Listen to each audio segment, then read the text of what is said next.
Good morning, dear students. Today we are here with our social science chapter 10 Organs of Government part 2. See, in part 1 we have already discussed that there are three arms of government, that is, you can see in the picture, judicial, executive, legislature, right? So it actually speaks like legislature, executive and judiciary, right?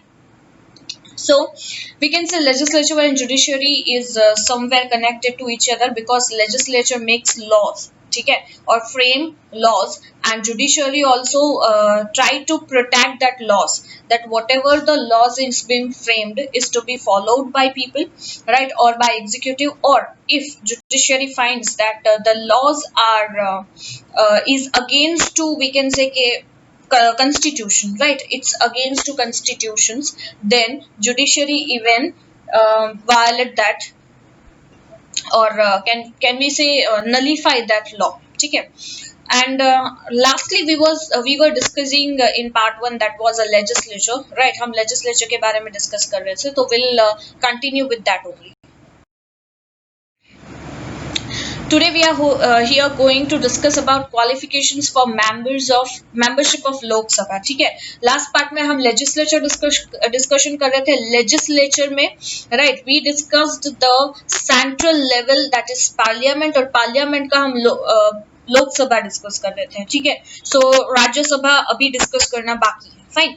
So here we'll discuss about the qualification of membership of Lok Sabha, यानी अगर आपको लोकसभा का member बनना है तो आपकी qualifications क्या होनी चाहिए. जैसे अगर हम किसी जॉब के लिए अप्लाई करना चाहते हैं, so we required some of the qualifications, right, according to the job profile, ठीक है. सो वो जॉब प्रोफाइल के हिसाब से हमारी क्या क्वालिफिकेशंस होनी चाहिए. इन द सेम मैनर अगर लोकसभा में किसी को मेंबरशिप चाहिए, सो क्या क्वालिफिकेशन के बेस पर वो मेंबर बन सकते हैं. First thing, that is to be qualified as a candidate and to be elected as a member of the Lok Sabha, he or she must be a citizen of India, should be 25 years of age or more.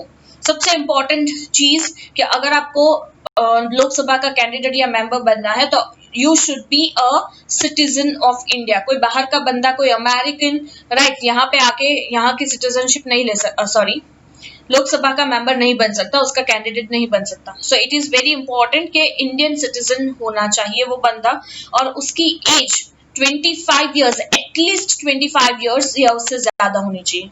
24 years not allowed, 25 और मोर, ठीक है. ही or she should not B having an unsound mind or insolvency. ये जो qualifications है ये almost सब जगह चलेंगे, ठीक है. यानी अगर राज्यसभा की भी हम क्वालिफिकेशन डिस्कस करते हैं तो वहां पे सिर्फ एज शायद चेंज होगी, राइट, रादर देन दैट ये सारी चीजें वन एंड सेम होगी. सो जो बंदा एज अ कैंडिडेट लोकसभा का बनना चाहता है तो ऑब्वियस है कि वो पागल नहीं होना चाहिए, उसका दिमाग ठिकाने होना चाहिए, right. He should not B unsound mind. वो पागल या उसका दिमाग, अनसाउंड माइंड का मतलब यू आर गेटिंग ना, कि इस तरीके का दिमाग हो तो not allowed. Another thing is insolvent. वो इंसॉल्वेंट नहीं होना चाहिए, यानी बैंक ने उसे इंसॉल्वेंट डिक्लेयर नहीं किया होना चाहिए. फॉर एग्जाम्पल, जैसे आप लोन, बहुत सारी आपने लोन्स लेके रखी है बट आप उससे पे नहीं कर रहे हो तो आप हो जाते हो इंसॉल्वेंट, ठीक है. सो ऐसी कोई उधारी उस बंदे पे नहीं होनी चाहिए. नेक्स्ट, हाँ, लोन ले सकता है, वो ईएमआई पे कर सकता है, बट इंसॉल्वेंट डिक्लेयर नहीं होना चाहिए. Next point is he or she should not be an employ of the central or state government. ये सबसे इंपॉर्टेंट काम है कि अगर आप स्टेट गवर्नमेंट के या सेंट्रल गवर्नमेंट के एम्प्लॉय हो, सपोज आप कोई गवर्नमेंट सर्विस कर रहे हो, ठीक है, और आपको अब लोकसभा का मेंबर बनना है, तो फिर आपको क्या करना पड़ेगा, पहले अपनी गवर्नमेंट जॉब से आपको रेजिग्नेशन देना होगा. So he or she should not be an employee of the central or state government. वो बंदा किसी भी एम्प्लॉय नहीं होना चाहिए स्टेट या सेंट्रल का, ठीक है. He must not be proven a criminal. उसके रिलेटेड कोई, उसके खिलाफ कोई भी क्रिमिनल केस नहीं होना चाहिए. There should be a period of 6 months between two sittings of a parliament. अब यहाँ पे हमारी क्वालिफिकेशंस फिनिश होती है. अब दूसरी बात क्या आ गई कि पार्लियामेंट के बीच में there should be a period of 6 months, ठीक है. 6 months का पीरियड होना चाहिए, दैट इज के 2 मीटिंग्स पार्लियामेंट में होगी और उन दोनों के बीच में 6 months का गैप होना चाहिए. अदरवाइज ऐसा जरूरी नहीं है कि यही 2 साल में 2 ही बार मीटिंग होगी, इट्स नॉट दैट कि कोई इमरजेंसीज आ जाती है या ऐसे कोई डिस्कशंस होते हैं तो वो वापस और भी मीटिंग्स हो सकती है, but usually there should be a period of 6 months between 2 sittings. ठीक है, पार्लियामेंट की सिटिंग्स में कितना गैप होना चाहिए? 6 months का गैप होना चाहिए। ठीक है, Now, a president can dissolve the Lok Sabha on the council of the Prime Minister. यानी प्रेसिडेंट चाहे तो लोकसभा को डिसॉल्व कर सकता है, ये हमने ऑलरेडी पढ़ गया, पर हमने ये नहीं पढ़ा था कि on the council of the Lok Sabha prime minister, यानी प्राइम मिनिस्टर और उनकी जो कैंडिडेट मिनिस्ट्री है, ये दोनों अगर डिसीजन ले लेते हैं कि भाई Lok Sabha is not working well और हमें उन्हें डिसॉल्व करना चाहिए, तो वो प्रेसिडेंट को बोलेंगे कि आप लोकसभा को डिसॉल्व करवाओ, और president have to do that if prime minister says. ठीक है, next, a member of any of the house of the parliament can attend the proceedings of that house and can vote in the same house. ठीक है, जो भी member होगा parliament का वो उसकी प्रोसीडिंग्स को भी अटेंड करेगा और उसमें उसे वोट भी देना है। ठीक है, अगर ऐसे है कि यूजुअली मैंने कहा कि हमारा जो डिसीजंस होते हैं पार्लियामेंट के वो मेजॉरिटी वोट्स पे होते हैं, यानी सपोज एक डिसीजन लेना है, आधे हाँ कहेंगे या ना, the decision would be yes और नो, राइट। अब वोटिंग होगा, अगर मैक्सिमम येस मिला तो हम वो डिसीजन लेंगे, मैक्सिमम नो मिला तो वो डिसीजन नहीं लिया जाएगा। ठीक है, but a member of a cabinet minister can attend the proceedings of both the houses of the parliament even if he or she is not a member of the Lok Sabha। अब यहां तक तो ठीक है, parliament का कोई भी बंदा, कोई भी मेंबर किसी भी प्रोसीडिंग्स को अटेंड कर सकता है और उस पे वोट कर सकता है, बट कैबिनेट मिनिस्टर क्या है, वो चाहे लोकसभा के मेंबर्स है या नहीं, कैबिनेट मिनिस्टर की अपनी एक मिनिस्ट्री है, राइट, वो भी इसके प्रोसीडिंग्स को, both the houses of parliament के प्रोसीडिंग्स को, यानी राज्यसभा और लोकसभा के प्रोसीडिंग्स को अटेंड कर सकते हैं, even if he or she Lok Sabha के मेंबर नहीं हो तो भी। ठीक है, but if he or she is a member of upper house, but अगर वो अपर हाउस के मेंबर है तो he or she can vote in that house only। समझ में आ रहा है ये फंडा, what it means to say कि अगर पहले तो कैबिनेट मिनिस्टर अगर वो लोकसभा की या राज्यसभा की किसी के भी मेंबर नहीं है, चलो ये ले लेते हैं, ओके, वो मिनिस्ट्री है, वो हैंडल कर रही है, वो मेंबर नहीं है लोकसभा के, राइट, तो भी वो उसमें प्रोसीडिंग अटेंड कर सकते हैं। ओके, अब अगर कैबिनेट मिनिस्ट्री अगर अपर हाउस यानी राज्यसभा की अगर मेंबर है तो वो लोकसभा में वोट नहीं कर सकते, अगर वो लोकसभा के मेंबर है तो वो राज्यसभा में वोट नहीं कर सकते, वो जिस हाउस के मेंबर होंगे वहीं वो उनका वोट काउंट होगा। ठीक है, ऐसा नहीं कि दोनों साइड वो वोटिंग करे, इट्स नॉट दैट। ठीक है, हमेशा एक बंदा एक ही वोट दे सकता है, right. Now, the term of the Lok Sabha is of 5 years। कितने साल का होता है टर्म? ये 5 साल का टर्म होता है, but the president can dissolve it before that if needed। अगर प्रेसिडेंट को लगा तो वो इस टर्म को डिसॉल्व कर सकते हैं। Next, in case of national emergencies, the term of the Lok Sabha can be extended for one more year। अब ऐसा हुआ कि चलो 5 ईयर तो कंप्लीट हो गए लोकसभा के, बट उसी वक्त ऐसा हुआ कि कोई वॉर हो गया या कोई नेशनल इमरजेंसी आ गई, अभी ऐसा टाइम है कि हम इलेक्शन नहीं कर सकते, तो वही जो 5 इयर्स तक काम किया है उनका टर्म 1 साल के लिए एक्सटेंड किया जा सकता है, in case of emergency, national emergency हुई तो ही। Next, if the president dissolves the parliament it can not be challenged in court. अगर प्रेसिडेंट ने ये डिसीजन ले लिया कि पार्लियामेंट को डिसॉल्व करना है, यानी लोकसभा, पार्लियामेंट को डिसॉल्व करने का मतलब होता है लोकसभा को डिसॉल्व करना, because Lok Sabha is what is not an permanent member। ठीक है, लोकसभा परमानेंट मेंबर नहीं है, राज्यसभा इज परमानेंट। ठीक है, राज्यसभा कभी भी डिसॉल्व नहीं हो सकता, कौन डिसॉल्व हो सकता है? Lok Sabha. So whenever we are talking about parliament, dissolving of parliament, that means dissolving of Lok Sabha. ठीक है, सो अगर प्रेसिडेंट ने डिसीजन ले लिया कि भाई पार्लियामेंट को डिसॉल्व करना है यानी लोकसभा को डिसॉल्व करना है, तो इसको चैलेंज कोर्ट में नहीं किया जा सकता, इसके अगेंस्ट आप कोर्ट में केस नहीं कर सकते। ठीक है, प्रेसिडेंट सेज मींस ये होगा, ऐसा कॉन्स्टिट्यूशन में लिखा है। State of Gujarat has a representation of 26 members in the Lok Sabha। अब लोकसभा में हमारे गुजरात के स्टेट के कितने मेंबर्स हैं? सी, ये मेंबर्स कैसे डिसाइड होते हैं? ठीक है, ये members according to the population of a state ठीक है, या साइज ऑफ अ स्टेट के बेस पर डिसाइड होंगे, ठीक है। सो स्टेट गुजरात के जो रिप्रेजेंटेशन है वो कितने हैं, हमारे 26 मेंबर लोकसभा को रिप्रेजेंट करते हैं, लोकसभा में है, ठीक है। अगर दूसरा कोई स्टेट है, अगर वहां की पॉपुलेशन कम है तो उसके मेंबर्स कम होंगे, अगर दूसरे स्टेट की पॉपुलेशन ज्यादा है तो उसके मेंबर्स भी ज्यादा होंगे। तो इन दैट टर्म ओनली ये डिसाइड किया जाएगा कि कौन से स्टेट के कितने मेंबर्स लोकसभा में होंगे। Now will discuss the quorum. Quorum क्या होता है? अब quorum is the most important thing, right? क्या है, पहले हम रीड कर लेते हैं फिर मैं एक्सप्लेन करती हूँ। Quorum is the number of members present in the house of the parliament. इसका मतलब फॉर एग्जाम्पल मैं आज स्कूल का ही अपना सेम एग्जाम्पल लेते हैं। चलो, अगर सपोज कोविड-19 में भी स्कूल स्टार्ट हो गई, फाइन।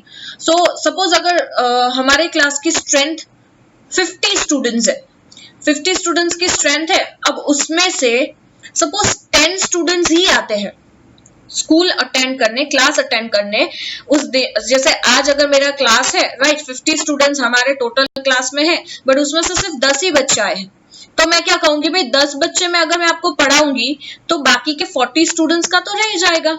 तो मैं क्या करूंगी, मैं अवॉइड करूंगी कि अगर मुझे कोई इंपॉर्टेंट टॉपिक करवाना है तो मैं सोचूंगी कि सब प्रेजेंट हो तब करवाऊंगी।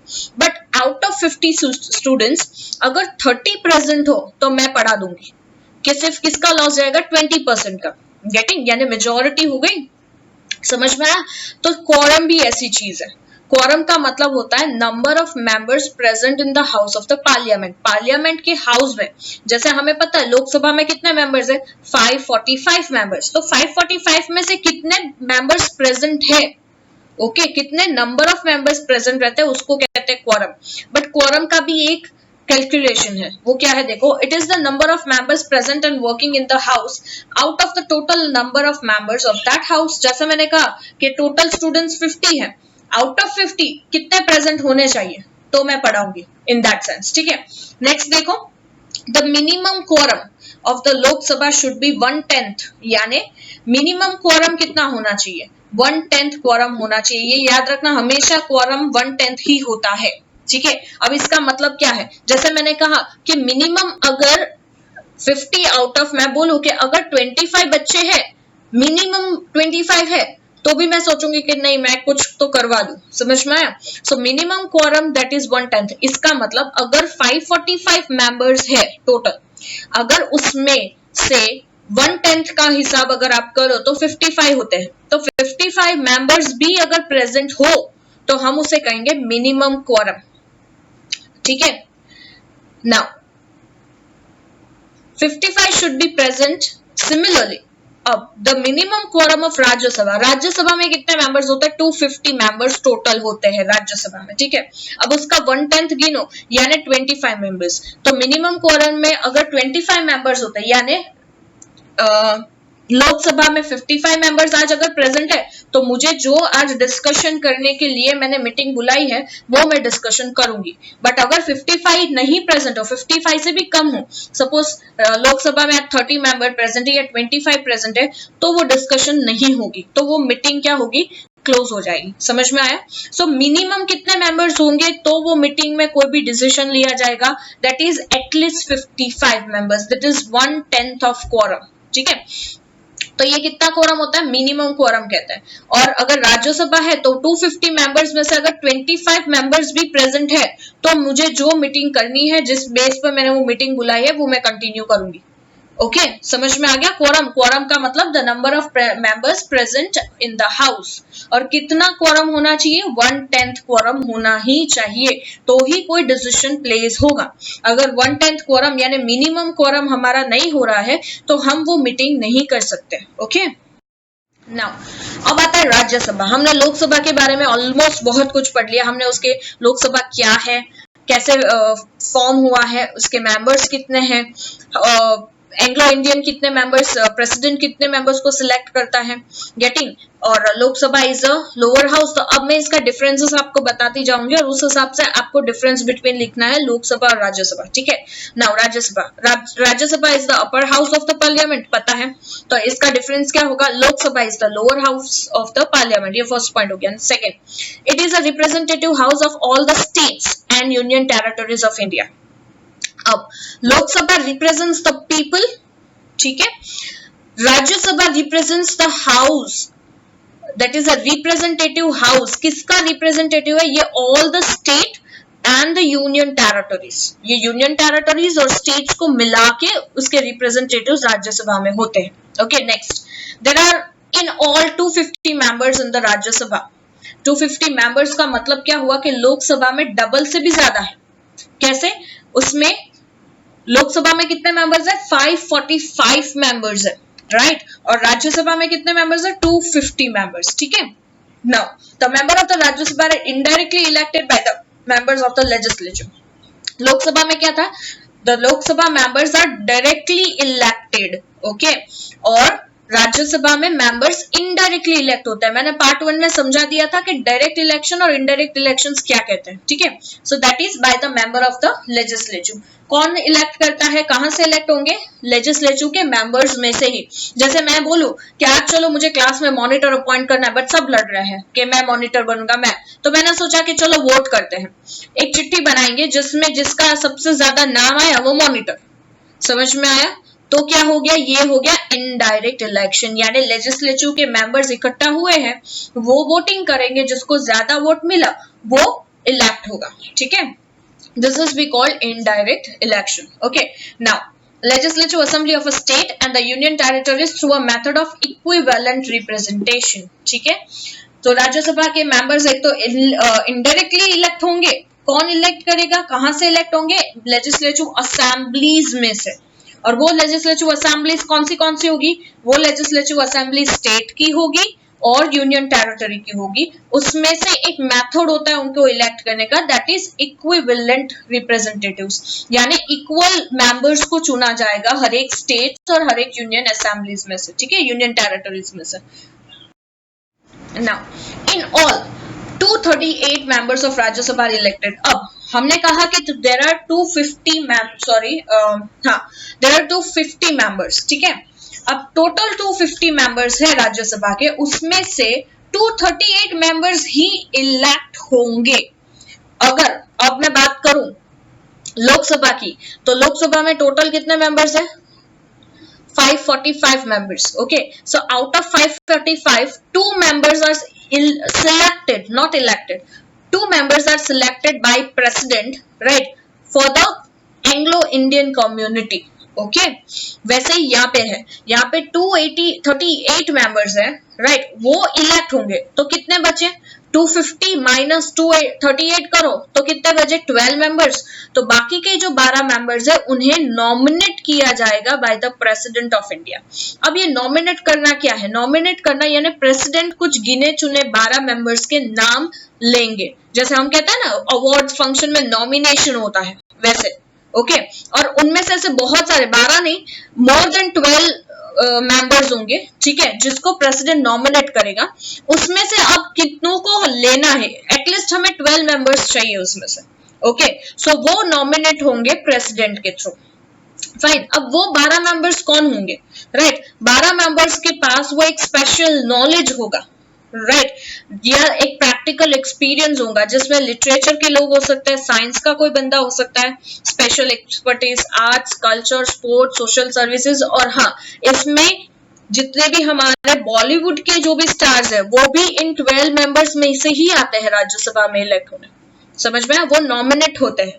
ओके, जैसे ये जो 12 मेंबर्स है वो ऐसे लोग होंगे जो चाहते हैं कि वो उनका इलेक्शन ना हो, उनका वोटिंग ना हो, वो डायरेक्ट उसमें नॉमिनेट हो. तो प्रेसिडेंट ऐसे लोगों को 12 मेंबर्स को नॉमिनेट कर सकता है who is having a special knowledge या प्रैक्टिकल एक्सपीरियंस. ठीक है. No person can be a member of both the house simultaneously. कोई भी बंदा दोनों हाउस का मेंबर नहीं हो सकता. या तो वो राज्यसभा का मेंबर हो सकता है या तो वो लोकसभा का. ठीक है. Generally both the house of parliament meet for 3 times a year. दोनों हाउसेस पार्लियामेंट के साल में 3 बार मीटिंग करते हैं, 3 times मिलते हैं. ओके, और इस मीटिंग्स को सेशंस कहते हैं. ठीक है, ये जो मीटिंग वो लोग करते हैं उन्हें सेशंस कहते हैं. तो देयर आर 3 सेशंस, और ये सेशंस सीजन्स के बेस पे डिवाइड की गई है. कैसे? पहला आता है बजट सेशन. दूसरा आता है मॉनसून सेशन और एक आता है विंटर सेशन। यानी budget session is we can say something like summer session, ठीक है। तो ये सीजन्स के बेस पे डिवाइड हो गया। बजट सेशन में क्या होता है कि वो मंथ्स में, जैसे हमारी इंडिया में 3 सीजन्स है, वो 4 मंथ्स की होती है, वैसे ही ये सेशंस जो है वो 4 मंथ्स के होते हैं, ठीक है। बजट सेशंस में क्या होता है कि जब एक मंथ शुरू होता है कि जहां पे बजट की डिस्कशन शुरू होती है, बजट बनाने की प्लानिंग शुरू हो जाती है, उसे रिप्रेजेंट, क्योंकि बजट को 3 टाइम्स रिप्रेजेंट करना पड़ता है, 3 टाइम्स इसकी रीडिंग होती है। पहले लोकसभा में रीड किया जाएगा, राज्यसभा में रीड किया जाएगा, और बजट सेशंस में बहुत सारे बजट्स बनते हैं, रेलवे बजट अलग होता है, इन that manner, right. So monsoon sessions or winter sessions. Next, the Vice President of India, by virtue of his office, holds the office or the chairman of Rajya Sabha. अब ये vice president वाली बात समझनी बहुत important है, right. President और vice president ये दोनों चीज क्या है। अब president we all know, right. Vice president क्यों रखते हैं? वाइस प्रेसिडेंट, सपोज स्कूल का एग्जाम्पल लेता है, सपोज मैं आपकी क्लास टीचर हूँ, राइट। अब एक दिन मैं एब्सेंट हो गई या मैं बीमार हो गई, मैं उस दिन नहीं आ पाई, तो मेरा पूरा काम कौन संभालेगा? मेरे अलावा जो भी दूसरे टीचर होंगे वो, right. So in that manner अगर प्रेसिडेंट के पास तो कितना काम होता है। Suppose president out of country गए किसी काम के लिए, ओके, तो उस वक्त इंडिया का काम कौन संभालेगा, राइट। इस कंट्री में जो भी हमारा वर्क होगा वो कौन करेगा। या प्रेसिडेंट किसी वजह से एब्सेंट हुए, या प्रेसिडेंट किसी वजह से बीमार हो गए, तो एट दैट टाइम उनका काम रुक ना जाए, इसलिए हम अपॉइंट करते हैं या हम इलेक्ट करते हैं वाइस प्रेसिडेंट को, ठीक है। अब तो ये बात हो गई। चलो सपोज मेरे और पे एक टीचर रखी गई है कि जब भी हिरल मिस एब्सेंट रहे उस वक्त मेरे सब्जेक्ट्स ये फलाना टीचर पढ़ाएंगे, ठीक है। पर जब तक मैं प्रेजेंट हूं तब तक वो टीचर क्या करेगी? वो टीचर फ्री बैठी रहेगी? नहीं, उसको कोई काम तो देना पड़ेगा, राइट। तो तब तक के लिए उसे कुछ और काम दे दिया जाएगा। तो इन दैट मैनर वाइस प्रेसिडेंट जब तक प्रेसिडेंट है तब तक तो उनके पास वो दूसरा काम तो है नहीं, तो इसीलिए वाइस प्रेसिडेंट को क्या बनाया जाता है? राज्यसभा का चेयरमैन बनाया जाता है। नाउ लोकसभा में स्पीकर होते हैं, ठीक है। स्पीकर और डेप्यूटी स्पीकर कहते हैं। जैसे यही प्रेसिडेंट वाइस प्रेसिडेंट का फंडा है कि स्पीकर एब्सेंट हुआ तो उनकी जगह डेप्यूटी स्पीकर लेगा तब तक के लिए। इन दैट मैनर उसी तरीके से राज्यसभा में चेयरमैन और वाइस चेयरमैन होते हैं, ठीक है। तो चेयरमैन तो ऑलरेडी ऑटोमेटिकली जो वाइस प्रेसिडेंट होता है उन्हीं को यहाँ पे राज्यसभा का चेयरमैन बना दिया जाता है। That is automatic power, right. जो भी बंदा वाइस प्रेसिडेंट के लिए इलेक्ट होगा वो ऑटोमेटिकली राज्यसभा का चेयरमैन बन जाएगा। यानी अब राज्यसभा को तो एक ही इलेक्शन करने हैं, वो किसके? वाइस चेयरमैन को अपॉइंट इलेक्ट करने के, ठीक है।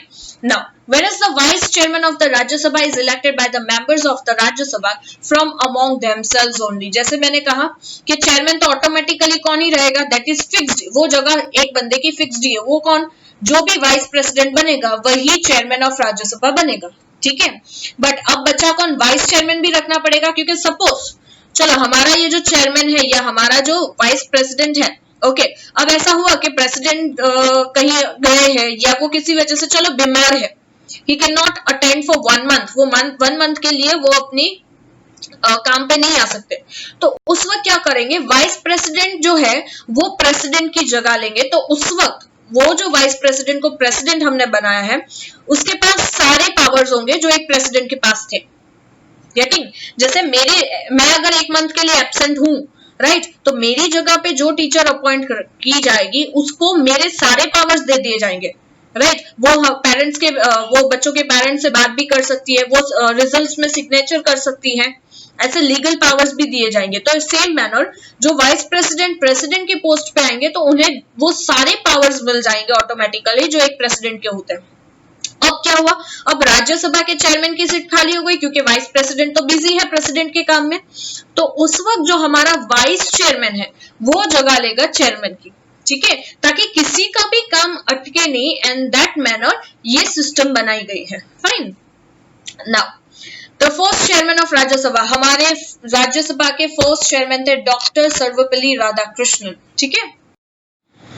अब आता है द स्पीकर ऑफ लोकसभा। हमने क्या डिस्कस कर लिया, हमने चेयरमैन ऑफ राज्यसभा डिस्कस कर लिए, ठीक है। अब हम डिस्कस करेंगे स्पीकर ऑफ लोकसभा। मैंने पहले ही बोल दिया, राज्यसभा में चेयरमैन होते हैं, लोकसभा में स्पीकर होता है। चेयरमैन का काम होता है राज्यसभा के, आप देखते हो ना बहुत बार डिबेट चलती है, लोग लड़ते हैं पार्लियामेंट में, राइट, और एक बंदा बैठा होता है, वो शांत करवा रहा होता है, दैट इज अ स्पीकर, वो स्पीकर है, okay.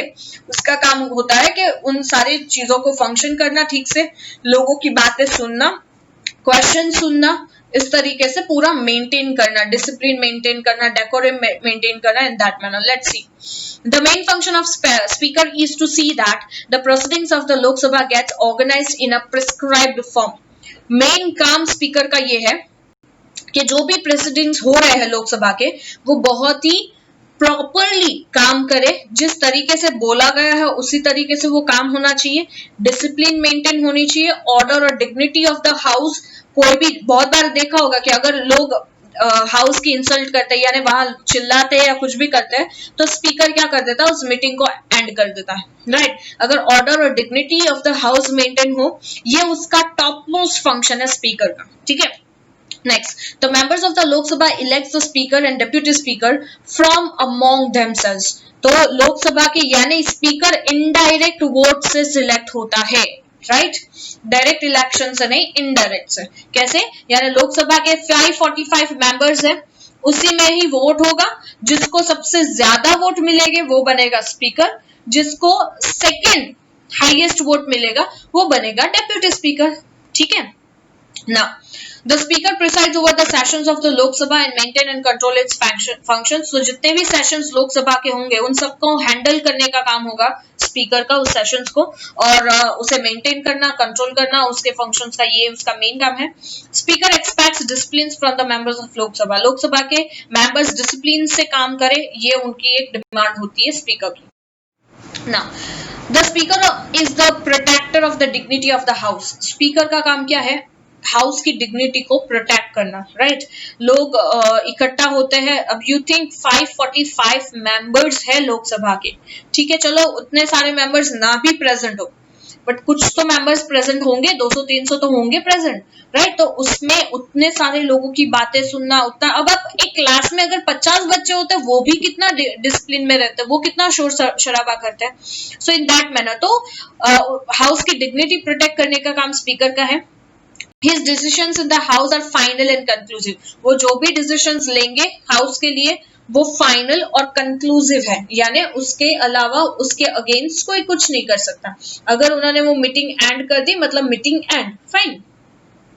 Now speaker can belong to any of the political party. अब ऐसा जरूरी नहीं है कि लोकसभा के स्पीकर रूलिंग पार्टी के ही हो। सपोज अभी भाजपा चल रहा है, राइट, भाजपा अभी रूलिंग पार्टी है, राइट, तो जरूरी नहीं है कि रूलिंग पार्टी का ही स्पीकर होना चाहिए, वो स्पीकर किसी भी पॉलिटिकल पार्टी का हो सकता है, और can even have a strong support of any political party, but after being appointed. But suppose ruling party का स्पीकर अपॉइंट हो गया, तो वो फिर किसी भी पार्टी का नहीं होगा, या वो फिर किसी भी तरीके से पार्शियलिटी नहीं कर सकता। But after being appointed as the Speaker of the Lok Sabha, it is expected that the Speaker carries out the proceedings of the Parliament in the firm and impartial manner. फिर ऐसा नहीं कि पहले वो इस पार्टी का था, right, तो अब वो इसी पार्टी को सपोर्ट करेगा स्पीकर बनके, ऐसा वो नहीं कर सकता। Next, by gaining a majority of the members of the Lok Sabha on a resolution to remove the speaker. With this, a speaker can be removed from his post by leaving a 14 days notice period. अब ऐसा लगा लोकसभा को कि speaker ठीक से काम नहीं कर रहा, राइट, तो क्या करेंगे, लोकसभा के मेंबर्स स्पीकर के अगेंस्ट वोट करेंगे कि स्पीकर को निकालना है कि नहीं निकालना। अगर मेजॉरिटी वोट आ गए कि यस स्पीकर को रिमूव करना है, तो स्पीकर को रिमूव करने के लिए उसकी पोस्ट से एटलीस्ट हमें 14 डेज नोटिस उन्हें देनी पड़ेगी, ठीक है, उन्हें 14 डेज की नोटिस के बाद ही वो रिमूव होंगे, ठीक है। Now all the speeches and criticisms in the Lok Sabha are done by addressing the speaker only. जितने भी मतलब जो भी स्पीचेस होंगे, जो भी डिस्कशंस होगा, वो किसको एड्रेस करेंगे, स्पीकर को, राइट। फॉर एग्जाम्पल अगर क्लास में कोई स्पीच कंपटीशन है या आपको कोई भी इशू है तो आप टीचर के पास जाओगे, राइट। तो स्पीकर का काम भी समथिंग ऐसा ही है। वो इस लोकसभा एक उनका क्लास है, वो सारे उनके बच्चे 545, वो जो भी इश्यूज है वो स्पीकर के पास लेके जाएंगे, ठीक है। तो वो जो भी क्रिटिसिज्म, वो अच्छाई बुराई झगड़ा वगड़ा जो भी करते हैं वो स्पीकर को हैंडल करना है। The working in both the house of the parliament can be carried out in either Hindi or English. अब पार्लियामेंट का चाहे वो अपर हाउस हो चाहे वो लोअर हाउस हो, ये दोनों ही हाउस दो लैंग्वेज में ही वर्कआउट किया जाएगा, दैट इज हिंदी और इंग्लिश। या तो आपको इंग्लिश में वहां पे बोलना है या तो आप हिंदी में बोल सकते हो, ठीक है, क्योंकि ये दो ही मेन लैंग्वेज है। But a speaker can permit any member of the Lok Sabha to speak in his own language in case he does not know English or Hindi. But suppose कोई तमिलियन या साउथ इंडियन है जिसको हिंदी या English दोनों नहीं आती, getting, वो सिर्फ अपनी मदर टंग में बोल सकता है, अगर ऐसे इश्यूज होते हैं तो स्पीकर परमिशन दे सकता है। Okay, if any member of the लोक सभा रिमेन्स एब्सेंट, अगर कोई मेंबर, जैसे नहीं क्लास में बच्चा 1 महीने से ज्यादा है या 10 दिन से एब्सेंट है तो टीचर तुरंत फोन करके पूछेगी, right, what happened in that manner. So अगर कोई भी मेंबर लोकसभा का कंटिन्यूअसली 60 डेज से एब्सेंट है, राइट, वो आ ही नहीं रहा है और उसने कोई इन्फॉर्म भी नहीं किया स्पीकर को कि वो क्यों नहीं आ रहा है, तो उसकी सीट खाली कर दी जाएगी, उसे निकाल दिया जाएगा और उसके जगह किसी और को उसकी सीट दे दी जाएगी। Now next comes casting vote. अब स्पीकर के पास एक बहुत इंपॉर्टेंट काम है और वो है कास्टिंग वोट। उसका मतलब क्या होता है? फॉर एग्जाम्पल कि चलो एक मैटर चल रहा है, जैसे लेट्स डिस्कस कि एक क्लास है, ठीक है, एक क्लास में जैसे आई एम अ टीचर और मैंने ये कहा कि चलो मॉनिटर के लिए हम वोटिंग करते हैं। अब सबने वोट किया, फाइन, हमने वोटिंग के वो जितनी भी चीट्स थे वो काउंट किए, राइट, 2 बच्चों के नाम आ रहे हैं और दोनों ही बच्चों के सपोज एक को भी 20 वोट मिला और दूसरे को भी 20 वोट मिला। अब क्या करेंगे? ये तो टाई हो गई दोनों के बीच में, दोनों को 20-20 वोट मिला है, तो अब दोनों को तो रख नहीं सकते, करेंगे क्या? तो फिर मैं कहूंगी कि अब मैं टीचर हूं, मैं जिसको भी वोट दूंगी, राइट, वो जीतेगा, यानी मेरे एक वोट से कोई भी एक बच्चे को वो जीत जाएगा। इन दैट मैनर इसे कहते हैं कास्टिंग वोट। सो बहुत बार हाउसेस में क्या होता है, कोई मैटर, कोई प्रॉब्लम, कोई डिस्कशन, कोई बिल या एक्ट या जो भी ऐसी कोई चीज है, राइट, उस पर वोट्स किए जाते हैं।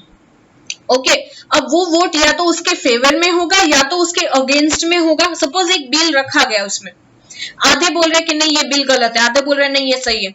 स्पीकर ने कहा कि चलो वोट करो, सही है या गलत, कितने मानते हैं, ठीक है, सबने वोट किया, आधों ने हाँ के लिए वोट किया कि हाँ ये बिल गलत है, आधों ने ना के लिए वोट किया, ठीक है, चलो ये वोटिंग हुई। अब हुआ क्या, जब सामने रिजल्ट आया तो दोनों को इक्वल वोट मिले हैं, राइट, हाँ कहने वाली भी इक्वल है, ना कहने वाली भी। सपोज लेट्स टेक 30-30, दोनों को 30 वोट्स मिले। अब क्या करेंगे? तो ऐसी कंडीशन में स्पीकर क्या करेगा, डिसाइड करेगा।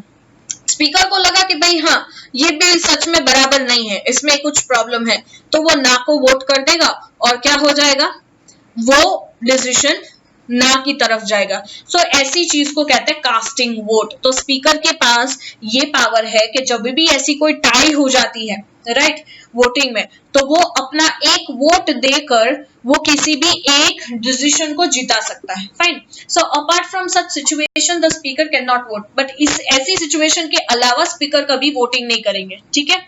Shri Ganesh Vasudev Malvankar was the first speaker of Lok Sabha. लोक सभा के फर्स्ट स्पीकर कौन थे?